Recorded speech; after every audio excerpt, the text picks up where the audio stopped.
So there's a couple things that we talked about through the season to help improve the odds of success with your show, getting things running, and like every year, it's like clockwork. We go out of our way to have these shows, and we really work our rear ends off to do to really pull off an amazing amount of things in a very short period of time, and to do it as well as we possibly can. But in the event that you have issues, it's important to look back on those issues, learn from those issues, and make changes as we go forward. And so tonight, what I want to do is something that if you've been in the military, or if you're in a large company, you might have heard this term before, this after action report. And it's something we used to do at my unit.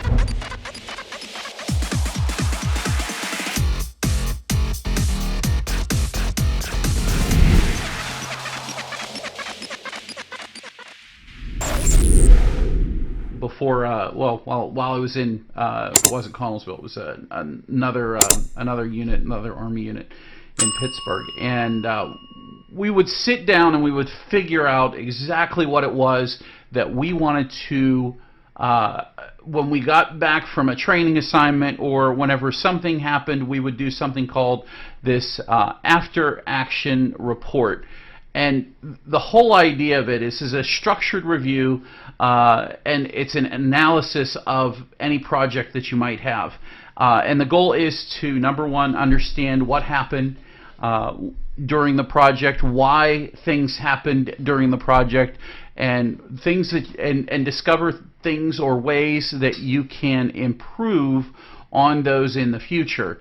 And I think that the more that you look at just answering a couple questions and setting a plan in place to carry you forward, to project you forward as you go into the next season, as you go into the off season, because I mean it's before Christmas, the week before Christmas, and we're all excited. We have our shows running. Most of us do. There might be still some people out there that are having issues. I have one person I need to get on the phone with tomorrow and help them out with an issue that they're trying to go and fix.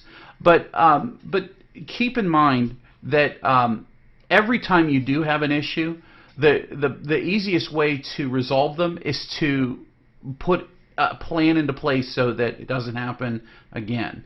So I want to share with you my after action report from 2024, and I'm going to take you on a little journey.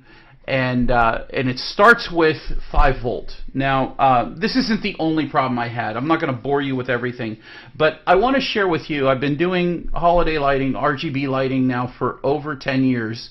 I started 2013. I started learning about it in 2012, and I'm closing in on probably 12 years of this, and things have changed. But one thing that didn't change was wiring. Well, it actually did change. My first pixels came in. They were from 2014, the first year that or 2013, excuse me. I don't know why I put 2014 there. They were, whenever I received them, the blue wire was considered the hot wire, the 5 volt, and the brown wire was considered the ground. And so I wired all my pixels this way from 2013 to 2018. Now, that doesn't make much sense whenever, in 2018, whenever I realized, oh my gosh, everybody wires these differently than I do. But my pixels came in with the pigtails on them, and they were the expensive ones. They were my 12 volts at the time. And they were wired in reverse of what everything else was. And I just thought that that was normal. And it didn't occur to me that I should or would eventually want to change them. And why is this a problem? Why is this reverse wiring a problem? Well, if you build a controller and you have all of your outputs with your hot wire on the blue line as opposed to the red line, which you can see here, the common red lines, or the brown lines, which are more like the Raywu connectors, they are marked as positive now, but some of them weren't back then. And why is it just, I'm not able to just take anything and plug it into any port on my controller? And the reason for that is because I have to be very specific about where I'm plugging something in. Most of my controllers that run my 5 volt pixel props are in the yard. Number one, they're in the yard. I have removed all 5 volt from the house. Everything on the house is 12 volt. It runs on a X-Connect connector. I'll never the twain shall meet. I'll never plug in the wrong string of pixels to the wrong output on an opposite or opposing voltage. So I don't have to worry about that. That's not my issue. But my issue is I have old props from 2014 to 2018 and new props from 2018 to current, which have different wiring. So I had to build a number of controllers that had split output, 16 ports for the old type and 16 ports for the new type. I know this is probably not the most exciting thing to share with you, but why would I do that? Why would I change halfway down the string or halfway through my hobby? Well, it was kind of forced upon me whenever I got 4,000 pixels in 2018 that were wired in reverse. And I just said, you know what? I'm buying new controllers. I'm building some Falcon V3s because those came out in 2017. And I just said, you know what? I'm going to build Falcons that only run these props. And they're always going to be like this. Well, in 2018, I had no idea that I was ever going to pick up and move from my old house. And so this is where the problem started. The problem started because I had one type of layout that I had completely built to fit just one need, and then I up and moved, and I removed and adjusted and switched around so many other props that it was almost unrecognizable where or what should plug into what. So this is why doing this after action report is important. This is where I came from on the left, which is my old house, and my new house here is on the right. Why are they problems this year? Well, controllers were built for these specific props covering one area. I highly recommend that if you are building a controller for props that have 5 volt and 12 volt on the same prop, because you can do that. The Falcons can take 5 volt and 12 volt. If you're doing that, I recommend only 5 volt on one controller, only 12 volt on the other controller. Don't try to mix and match them. Don't try to maximize your outputs per controller. It will drive you crazy. It's just easier to have the controller there that you can expand upon. Now, the reason that I say this is because this is what I used to do, and it has bitten me so hard the past 2 years that I can't ignore it anymore. If on the left here you see a lot of things in the red square stands for the old school wiring, and the blue square stands for the new wiring, or the standard wiring, I should say, which what everybody's used to. Well, in these instances, some of these controllers only had enough outputs built just for the old props to be in that area. But the problem comes whenever I take this layout and apply it to my new home, and I set up all of my controllers in those specific areas, and they don't match up with what everything else has as far as that location or that area where I'm setting that controller. So this led me to, whenever I ended up changing, it led me to build receivers just for specific props. My new setup, it had location challenges, and now I needed to rebuild controllers come last year, which wasn't a big deal. I just kind of expanded. I put a 16-port expansion board on it, and I was good to go. Well, you think, okay, I pretty much solved my problem. I shouldn't have any issues. I should be good to go. I've got everything that I need. Until I had a controller issue. I had an FPP controller, completely wouldn't boot. I actually had 2 of them. But the second one was 12 volt. I'm not even going to. It's another story. But this specific controller wouldn't boot and wouldn't go online. The funny thing is that this covered the entire left-hand side of the display. So you see the red square here. Everything on this side that is in the yard, not everything is 5 volt. Only the stuff in the front and the arches along the side, and the giant snowflake and the pixel fence that's in the back there. That's the 5 volt. I had the controller for the fence, and I had a controller specifically for the snowflake, and I had a controller that was going to sit here in the middle of the yard and be for the rest of the 12-volt stuff.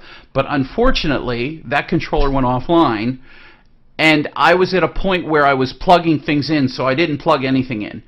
This caused me, the whole issue with this controller caused me to lose about 4 hours.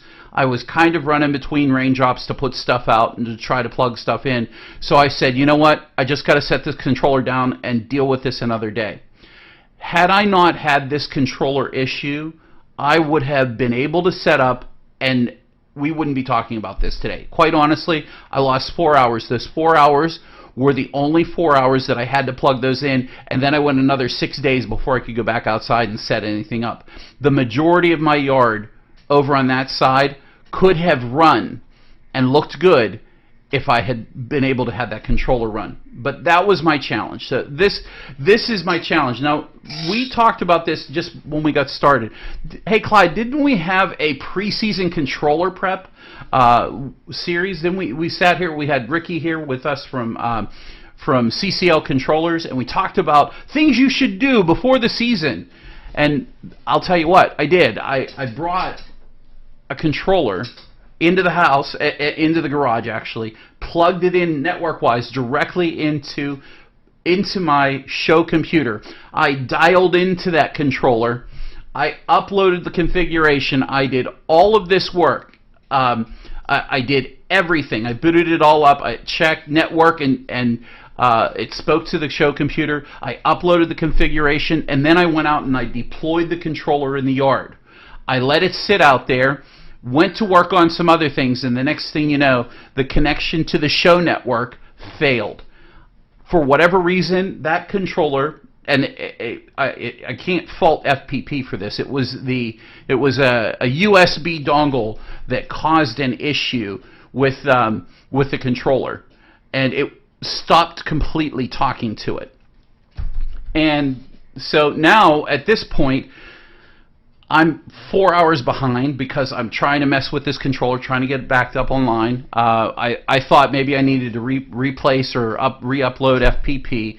I had 2 good weather days, and I didn't have something that I could just throw down in place of it. So, yes, we went through this a couple weeks ago, and I was prepared, but then one tragedy happened, and it caused me to lose 6 good days. I was down for a week.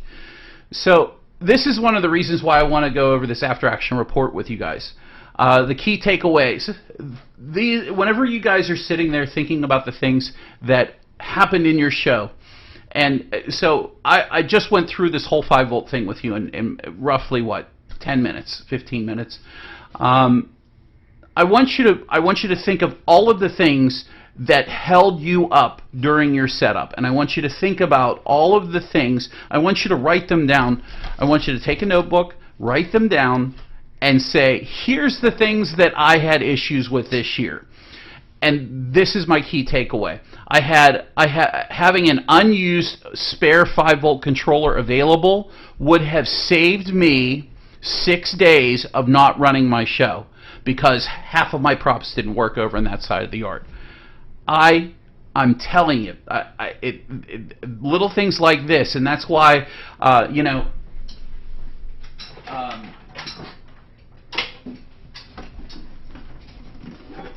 this is going to be the home of a new Genius 16 Pro controller. And that's what this mess here is I'm getting everything ready, because I'm going to sit here and build. Coming up in the next few weeks, we're going to build a controller here on the channel. And do a controller build, because I'm not going to go through this again. I'm not going to have this issue happen again. My wiring needs, that to me is absolutely, it's going to be fixed. It's going to be completely fixed for 2025. I have to fix it. Any of my old props that are still in the old mode are going to be cut off and reconnected. I'm going to order up a couple of the V2 clickets to do some of these jobs. I have V1 clickets, which will work with some of them, so I'm going to get started on that as soon as the show comes down. All of the props that I have that are in the old manner that are not the standard way to be wired, I'm going to fix those. not having specific hardware on hand. So this was another thing. This was on my bucket list. I had to make trips to Home Depot or to the hardware store, and every time that happened, I felt like, man, I'm losing 2 hours. I'm losing an hour of time. I could be plugging stuff in. I could be setting something up. So planning a little bit better, thinking about those things, and being prepared whenever I go there, so I don't waste any time whenever I'm in there. And generally, I don't. I'm in and out. The trip to the hardware store. One of the absolute worst things to happen was organization of tools and supplies. I misplaced my sledgehammer, and I looked for my sledgehammer for roughly an hour. What do you think I could have got done in an hour if you had gorgeous weather and you couldn't find your sledgehammer to pound rebar in the ground? So I ended up running down to the hardware store. I said, this is ridiculous. I'm just going to go buy a new one, and my time is worth it. It was $20 for another sledgehammer. After 2 hours of hammering things into the ground and getting a lot of the show up and running, I found my sledgehammer. It was out in the backyard somewhere. And so keep in mind, your time is worth something. Don't let something stop you. Take an action. Get back to work. That way you are being as productive as you can be. And the last one is measure 2 times. Don't assume that your network cable is long enough. Now this is kind of funny because I just literally set this up in the yard yesterday.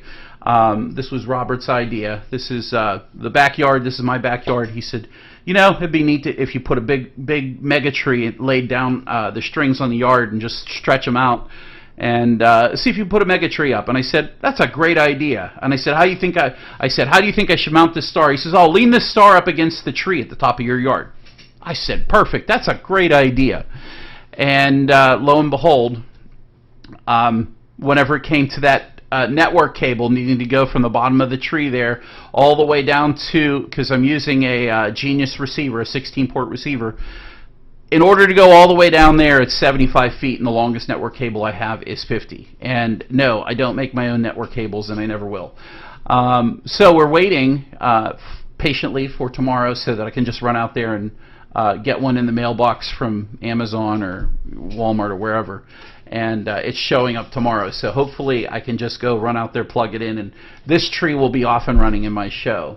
But I thought that was kind of funny because it was kind of the last thing that I had not expected to do, and I totally was not prepared for the fact that I didn't have a cord that was long enough to get there. I had a 50-foot cord that went all the way from the front to the back porch, but that was it. So action plan. So this is the part where number one, we identified our issues. Number two, we wrote down the challenges, and then we identified what the issues were, and now we're taking action on. So obviously, fix the old 5-volt. I was working on this as well during setup. If I ran across something that was easily switched over, I just went and did it at that point. I'll be doing this during teardown during the winter. Any spare 5-volt controller build, I'm gonna, as I've already mentioned, that's on my after action report. We're gonna build one here in PPU. Plan out the need for your hardware and supplies. This is huge. Like I way under thought about how much rebar I was going to need.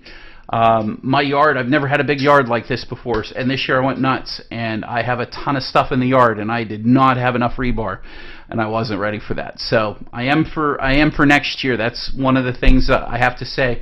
And also one of the other things is rebar is super cheap at Walmart. If you buy, or Walmart, excuse me, at the big box stores, it's like $7, $6.50, maybe it's $5.50. And if you pick it up and you have a cheap grinder, I don't buy expensive tools. I bought a Harbor Freight grinder probably 7 or 8 or 9 years ago, and that thing cuts right through any rebar, cuts right through any half-inch EMT, 3/4-inch EMT, any of the pipes that I get. That's perfect to have on hand. So good suggestion for that. Have enough extension cords. Hands up if you didn't have enough extension cords in your show this year. and you were stuck, and there were things that you were waiting to plug in and you couldn't plug in. And in my instance, the last case, get more network cables, because, man, you just really never know when you're going to need that 100-foot network cable. So hopefully this was eye-opening for some folks.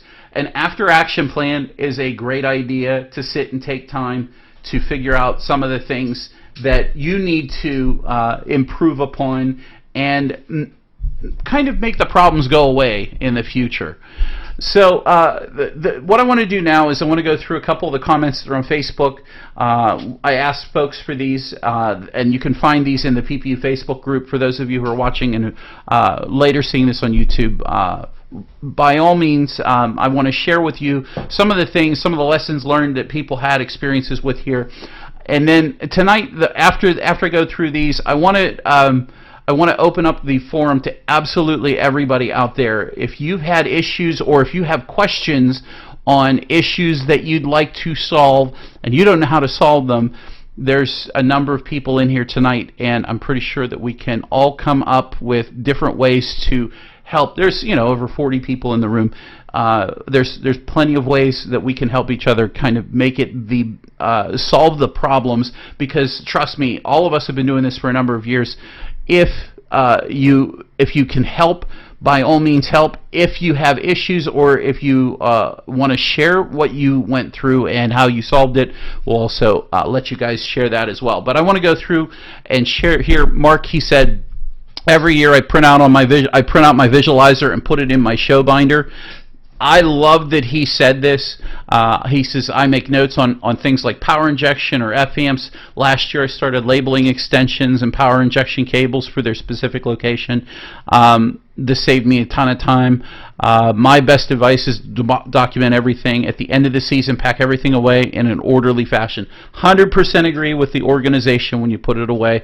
Also, any temporary fixes should be made permanent in the off season. So I'm following Mark's advice here whenever it comes to fixing my extension cords. Now I will say this: Facebook is a huge godsend whenever it comes to sending myself messages. I don't know if you guys do this or not, but I will do the exact same thing. Here is a image on my camera. Maybe you can't see me on Facebook or YouTube. Hold on a second.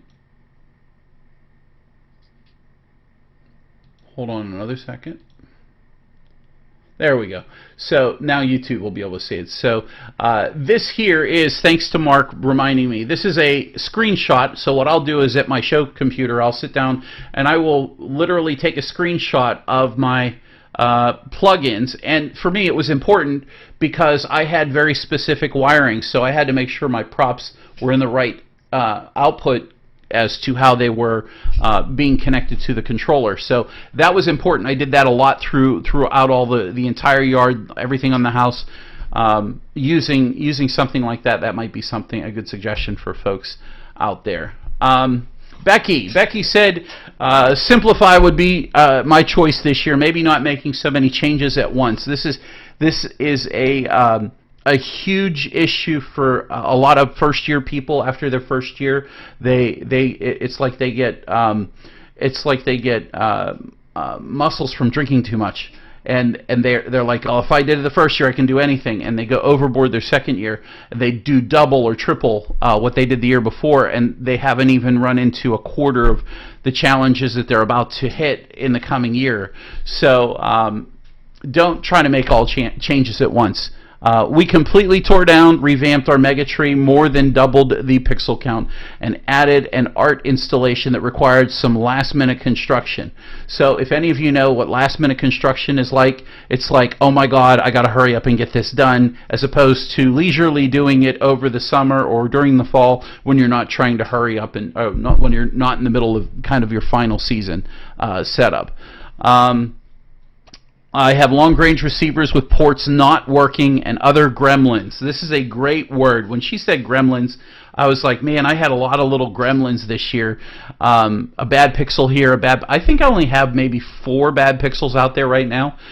So I'm pretty blessed. But gremlins is a great word. If one gremlin that I ran into that caused me about 4 or 5 hours of annoyance was finding out that I couldn't use a smart receiver from a Genius differential board with a smart receiver from Falcon that was in test. That was a V1 smart receiver with a test button on it.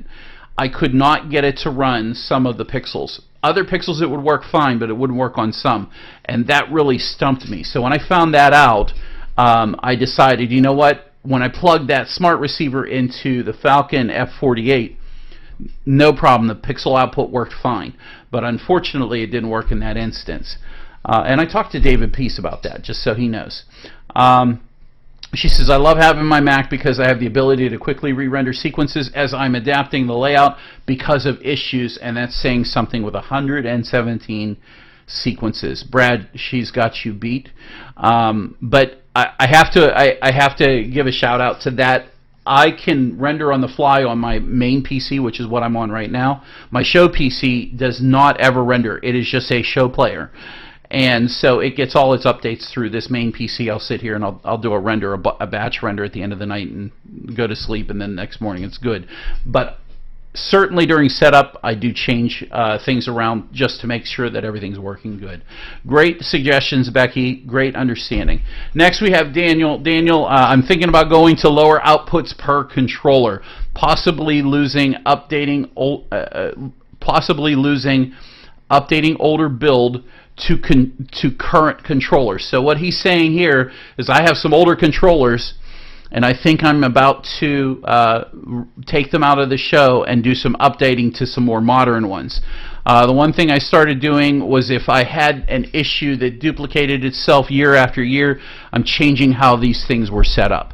I'm with Daniel. I love my SanDevice E682s and my E684s. 6804s, and they work, but sometimes network-wise they don't work. And so I remember at the old house going through a lot of issues with trying to connect to them, but once I got them running, they would run, and they never failed. And so it was just a matter of jiggling the cable enough. And, well, I don't have time to just jiggle the cable now. I just want to plug in, and it needs to work. So I took Daniel's advice. After I read this, I actually did. And all of my old SanDevice controllers are now pulled from their boxes, and I am ready to rebuild with new controllers. So, Daniel, that's a good suggestion. Chadwick, he said he had some issues. Run a hardwire Ethernet connection instead of Wi-Fi. Have a ton of issues with my Wi-Fi dropping out this year, and possible install 2 dedicated electrical circuits to run the show.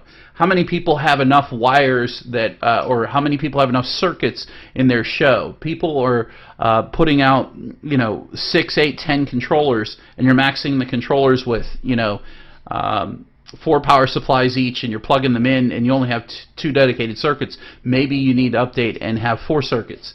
I know that Dale was mentioning at one point, he was saying he was having some issues with power and power output, that is, and he was drawing too much power, so he found that he may have to expand on his power as well. So keep that in mind. Oh, and we highly recommend solid wire Ethernet connections as opposed to Wi-Fi. If you're doing Wi-Fi, it's usually whenever you're dealing with the Pis or the BeagleBone controllers, and you're doing wireless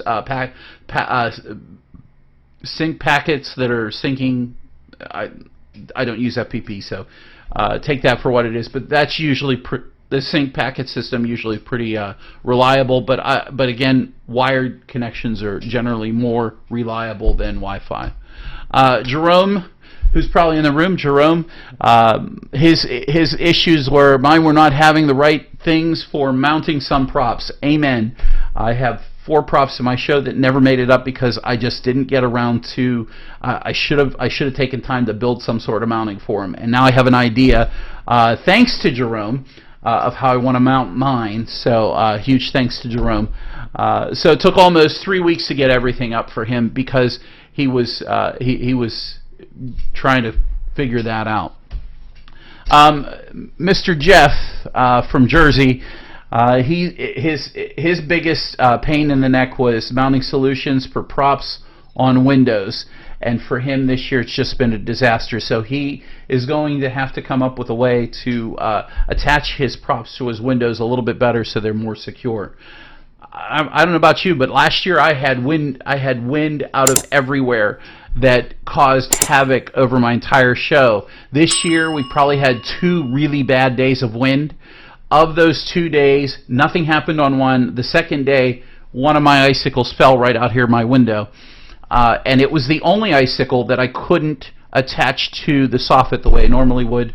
I have a video coming out on this. You'll see it coming up this Friday for our first Twinkle Tip Fridays when we get back to it. But Robert made some good suggestions for getting the icicles to stay in place.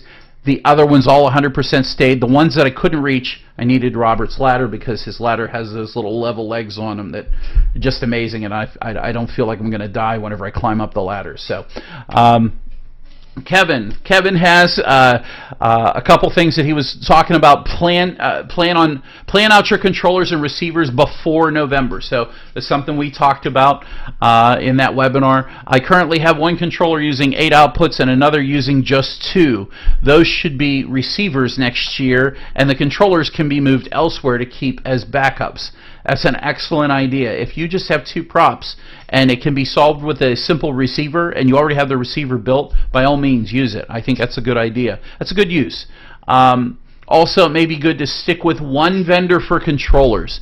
I have one 16 output Genius, but I haven't been able to get that to work with power injection, so I just can't mix and match it with the Falcon. So Kevin's having issues whenever he's powering up stuff. So maybe there might be something going on that he needs to learn about as far as that goes. But it's the same situation that I'm in, where he's converging to one type of controller. The type of controller doesn't matter to me. It's how I wired my props. So it's kind of the same thing but different. I think it only works with Genius receivers, and I don't have any of those on hand this year. So Kevin, with his issues and challenges, Kevin, we wish you the best. If anybody has suggestions, we'll talk about this afterwards. Next we have Mr. J. Mr. J. He has sent this video. It's in PPU, and changing out existing window outlines and lights on gutters with better materials and attachments, and even lights on the ridge of my roof. So one thing that does happen from season to season, you learn as you go. And it looks like in this instance, it looks like Jay's using chroma trim that is 4 millimeter Coro. And it does the job. It does the job, but it requires a lot. It needs to be attached to some sort of substrate, and it's not rigid at all whatsoever. So he's having issues with them either staying in or popping out or something to that effect. And there's other products that he might be able to come up with. I like the chroma trim that is made out of the HDPE from Boscoyo. That's the stuff that I use on all of my outlines in my windows, and I've never had an issue with them. I had some up for 7 or 8 years at my old house, and so it's a solution for you down the road if you want to try that. Next, I'm going to talk about Kathy and Jim. Jim might actually be in the Zoom room. And Jim, if you are, maybe you can put your hand up or put a message in chat. Jim and Kathy sent me, Kathy sent me a message earlier tonight because she said she couldn't be here. But she said, here's my suggestions. Attach your Boscoyo strips horizontally across the top, middle, and bottom of the mega tree. This supports the vertical strips from moving / twisting in the wind. And recently, as we had, Kathy and Jim live about 2 or 3 hours to the east of us, or the west of us, excuse me. They got the wind that we got last week, and 40 to 45 mile per hour winds. The straps didn't break or move. And then she also had another suggestion about guy wires, and I'm at this point, I'm pretty sure Jim doesn't mind. Well, maybe he won't. Jim, if you'd like, you're welcome to. I'll see if I can't get the unmute button to come. Do you want to talk about? And I'm sorry to put you on the spot, but do you want to talk about the guy wire situation? Where's Sure, I'm here. Oh, there you are. Okay. Can you hear me? So I'm going to switch over to the screen here, and this is the pictures that Kathy sent over, and this is Jim Marker, and this is their Megatree and their solution to keeping the Pixabulbs there all in one place and not getting flopped all over, right, Jim? And then you have the Megatree and the Megatree mounting points that you put on the ground, your guy wires. You want to talk about that? Sure. The strips around the tree are specifically to keep the straps, because in the wind they become sails. So we ended up putting those on there, and the twisting is what causes them to break, because as you can see, they have pixel bulbs pushed through them, and they're a little more fragile than if you're just using the push-through 12mm pixels. But that keeps the tree from breaking and causing any trouble. And the guy wires, we have 2 in the back, but we still put 1 in the front, because there is a tendency, once the stress is relieved, for the tree to go the opposite way. And by having 3, it solidifies the tree, plus it makes it easier to plumb the mast. So what you're saying is you have the 2 in the back of the tree here, and then 1 in the front of the tree. Yeah. And that's pretty well evened out for you. And do you have is your tree one of the Matos trees? Yes, it is. It probably could stand by itself, but those guy wires just help to plumb it. In case the ground's not quite level, you can put a little stress on there, get it to be vertical. So I have to 100% agree with this, because this is similar how I do it. I have 2 in the back, because if my tree falls, I don't want it to go forward. I want it to fall backwards. That's how I want my tree to fall. And yeah, it'll probably damage my gutter, okay, but that's the risk we take when we put up a Christmas light show, right? But in your case, you feel the exact same way. I'd rather it fall in my driveway than forward and crush the stuff in front of it. I'd rather have it not fall at all. I'd rather have it not fall at all. That's better, but I'm just throwing that out there, so that there's a little bit of logic behind it. So yeah, I have had our older tree did fall. We had one that was just 1.5-inch black iron pipe, and it did fall in the wind because the ground got wet, and it actually pulled the plug of soil up. The ground anchor actually pulled soil up out of the ground and caused it to fail. But this is pretty steady, because it has on each of those quadrants, it has a 5-foot long tube for it to sit on as a platform. Well done. I think many people aren't using the strips that you're using for them. Maybe that's many more people are using a standard pixel, and they're not using a pixel bulb for their Megatree. So yours is very special compared to the average or the standard. Mine certainly isn't. Mine certainly uses the regular Boscoyo strips. So whenever Kathy explained this, until I had looked at the picture, I didn't realize that your tree is built completely different than mine. And even in those 40 to 45 mile per hour winds that we got the same week, my tree I didn't have any of that flip-flopping. And I do know that some people did have some issues with their tree, kind of the strips moving around on them. So now that we see how the tree's built, I have a better understanding for it. And I think you did a really good job. That's an excellent idea. It's been discussed in the past, but to see it on a Pixabulb tree, I think that's even better. Well, see, those strips, Clyde, are probably twice as wide as the ones you have on your tree. Yep. Plus, the pixel bulbs themselves provide surface area for the wind to hit, yep. And that just causes them to twist. And Kathy solved this pretty nicely. Yep, I think you guys did a great job. Thank you, Jim, very much. Appreciate you coming up real quick to talk about that. Now I want to I want to get back to the last thing before we end the full broadcast, and we're going to continue. But before we end everything, what I want everybody to do this in the room. If you haven't joined the room and you're watching on Facebook, then by all means jump in the room. If you have something you'd like to share, if there's things that you need to have solved, we want to talk about this stuff afterwards. And I want to hear all about your challenges, your issues, and the things that you guys did to fix the things that happened for you guys for this season. And the reason for this is because we all want to be better at what we do, and we want to be more efficient, and we want to enjoy the process. Setup season for me is my favorite time of year. I relax and enjoy doing setup. And when things don't work, and the controller issue was probably the most frustrating. The wiring thing wasn't. The wiring thing did not annoy me whatsoever, but it annoyed me whenever the controller went down. And we're going to go ahead and move on to the last thing here, which is from Alicia and Derek, which I think is our comic relief couple. Alicia said, we're going to add another controller, a few matrices, and some icicles. And Derek's there. Well, he's very clearly saying, "Show me the money." And it looks like Alicia's going to be working the street corner to pay for them. So there you have it, guys. I